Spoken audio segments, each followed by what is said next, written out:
কি অবস্থা, এরা তো আমার দাঁতের মধ্যেই রং ঘষে দিল।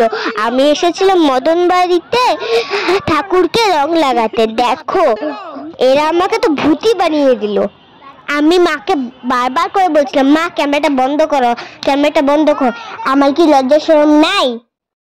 আমি চলে আসলাম মদন বাড়ি থেকে স্টেডিয়ামের মাঠে। ওখানে অনেক নাচ গান হচ্ছিল, আমি ওখানে নাচ করছিলাম। দেখো আমি আমার প্রিয় দাদাকে রং লাগাচ্ছিলাম, মুখটা দেখার মতো ছিল। আমাকেও রং লাগাচ্ছিল, আমি তো ভূতি হয়ে গেছিলাম। দেখো না গাইস, দিদি আমার কাছ থেকে রংটা নিতে এসেছিলাম, দিই নাই গা। দেখো আমি দিদি ভাইয়ের সাথে ঝগড়া করছিলাম আর মা আমাকে ডেকেই যাচ্ছে। গাইসদের কিছু বল বাবু, গাইসদের কিছু বল, কিছু বলো। হ্যাঁ গাইস, বলো গাইসদেরকে, বলো রং খেলছো তোমরা সবাই?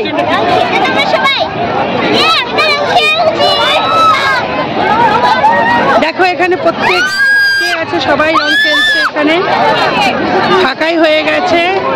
আজ ছিল এখানে বসন্ত উৎসব। এখানে কি ছিল?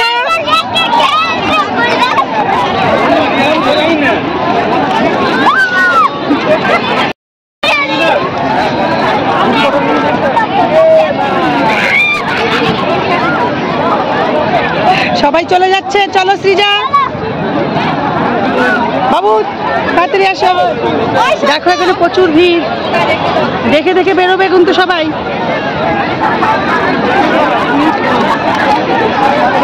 বম্মারা চলে যাচ্ছে, তাও শেষ হয় না ওদের রং খেলা।